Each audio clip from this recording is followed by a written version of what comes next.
Laughter exploded across the cafeteria. That day, you ever watch a scene unravel in slow motion and realize you're living in somebody else's joke? Because the second my tray went flying, milk and mashed potatoes painted my shirt like I was some kind of target, and I heard all that snickering before I even hit the floor. I landed hard, knees scraping raw on the cold stone, books soaked in gravy, feeling every eye impressed an elite academy lock on me. But the only one that mattered belonged to Tyler Mitchell, standing over me like some medieval lord in his varsity jacket, shining like armor, yelling, "Look at the crippled crawl," as if humiliation was a sport, and he was the reigning champ. And yeah, the crowd howled, phones flashing, 100 faces smiling while he twisted my wrist till I thought it would snap, and for a second, I heard my own bones crack and wondered, is this all I am to them? The truth is, they only ever saw the limp, the hunched shoulder from an old injury, never the training, never the history, never the fire that lived underneath all those secondhand clothes and lowered eyes. Because if there's one thing I learned living in a rusted-out Airstream trailer at the edge of nowhere with my grandma, it's that pain doesn't kill you. It teaches you, and if you survive, it sharpens you into something most folks will never understand. I was the daughter of Staff Sergeant David Harper, who drilled hand-to-hand combat and Cherokee martial arts into me before I could even tie my own shoes, who'd say violence is a language, master it, but speak it only when silence is surrender. I was a ghost in the halls of Preston, a scholarship kid mopping bathrooms after dark, eyes down, breath steady, even when they poured Gatorade on my head, even when Brittany accidentally spilled acid on my notes, or my locker was tagged with trailer trash graffiti. But that day, the cafeteria, the howling crowd, Tyler's boot grinding my father's photo into the dirt, demanding I beg like a welfare queen, that day, something shifted. Maybe it was the way they cheered as I whispered, "Please." Maybe it was the way Principal Morrison glared at me like I'd brought it all on myself during his obligatory sensitivity speech. But that night, standing in front of the cracked mirror, I stopped seeing a victim and started seeing the warrior my father tried to build. It was 4 a.m.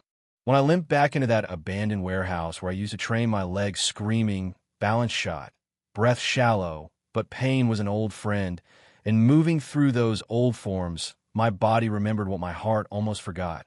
I was never prey. I was the last predator on the chain. I just needed to remember how to hunt. You know what's wild? The system is so sure of itself, so busy patting itself on the back, that it never notices when someone starts playing by new rules.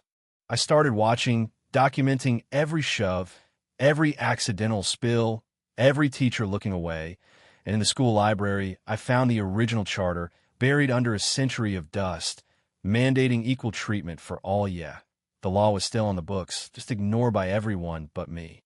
Robert Chun, my father's war buddy, had promised to look out for me, and when I showed up at his Chinatown dojo, he just nodded like he'd been waiting 4 years for that knock. "Your father saved my unit," he said. "Promised I'd be here when you remembered who you are." Under Robert, I learned to study my enemies like a general mapping a battlefield, because Tyler's crew? Strong but brittle. The system? Built to be exploited by those who never thought the underdog would bite back. Every evening, I'd practice, phone tucked in my hoodie, recording every threat, every cover-up, every time a teacher told me to just ignore it. "Grandma noticed the change. You're planning something," she said one night. "I'm planning to keep a promise," I told her. "Dad said the strong protect the weak." I forgot that for a while. Not anymore. Then Tyler crossed the last line. 5 wrestlers cornered me in the art room, destroyed the only painting I'd left of my father, stomped it to bits, and told me to transfer out, or they'd make me disappear like your worthless mother. My control cracked. I saw every way I could end it. 7 targets, 32 finishing moves, all the muscle memory humming, but then my hand brushed my dad's dog tags, and I heard his voice, "Fight for what's behind you, not against what's ahead." I left without striking back. That night, as I filled out the transfer form, Robert texted me a video of Dad training Tyler's older brother Michael, who died a hero, and his words echoed in the trailer. "The greatest enemy isn't the one in front of you. It's the darkness that makes you become them." I tore up the form. No more running. So, when the next assembly rolled around and Tyler called me on stage for special recognition, I played along, limp, exaggerated, head bowed as the projector flashed edited clips of me cleaning toilets, crying, looking pathetic.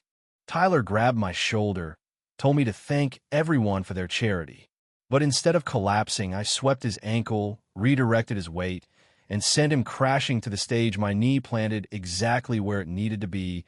Years of training behind a single move, and the room went silent, shock rolling through the crowd. "My name is Madison Sarah Harper," I said, loud enough for every phone to pick up. "Daughter of Staff Sergeant David Harper, granddaughter of Cherokee warriors, and you've made 3 mistakes. You mistook kindness for weakness, poverty for worthlessness, and you mistook my limb for disability." Brittany and her crew rushed me. I flowed between them, using their force to trip them into the curtains, never striking first, never hitting out of anger. When Tyler charged again, I spun, threw him clean, left him gasping, but not hurt could have broken him, but I didn't. I connected my phone to the AV system and projected every clip, every threat, every teacher's cover-up, every email, every bribe. "Preston was founded for character, not cash," I said. "You've turned it into a playground for predators."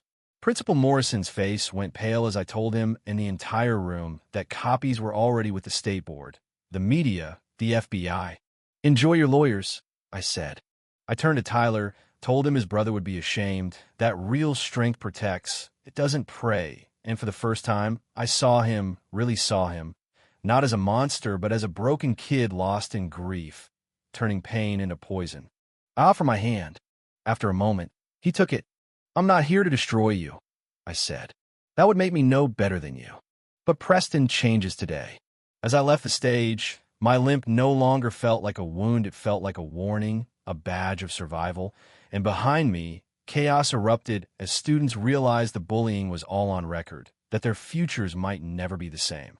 38 minutes later, Morrison resigned, the board promised reforms, Tyler apologized, really apologized, and I got elected student body president.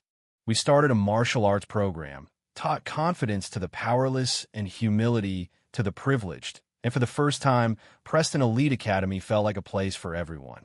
6 months later, I gave the valedictorian speech in that same auditorium, grandma front row. Medical bills paid off from the lawsuit settlement, and I said, "My father taught me warriors aren't defined by their ability to fight, but by knowing when not to."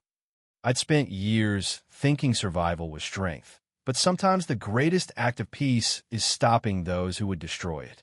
Every choice we make shapes not just our own lives, but the whole world around us.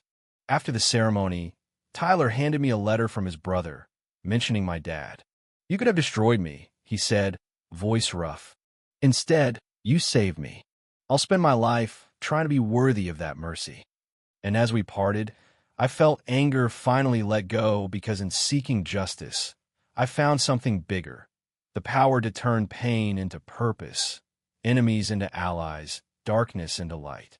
That night, I sat in the trailer that didn't feel like a prison anymore, acceptance letters from Harvard in one hand, a teaching offer from Robert's dojo in the other, and outside the window, stars pulsed in the dark, same as always. I whispered, "Thank you, did I get it now?" Real warriors don't fight to destroy, they fight, so others won't have to. Tomorrow, there'll be new battles, but tonight, I know who I am, a protector, not because I can fight, but because I choose not to unless there's no other way. And maybe that's the point. The greatest battles are fought in the space between hatred and healing, revenge and redemption, and the choice is always ours. So let me ask, what would you have done if you were in my shoes? Is justice about punishment or transformation? When does mercy become weakness, or is it the strongest thing of all? I want to hear what you think. Leave a comment, tell your story, because maybe your choice will change someone's life, too.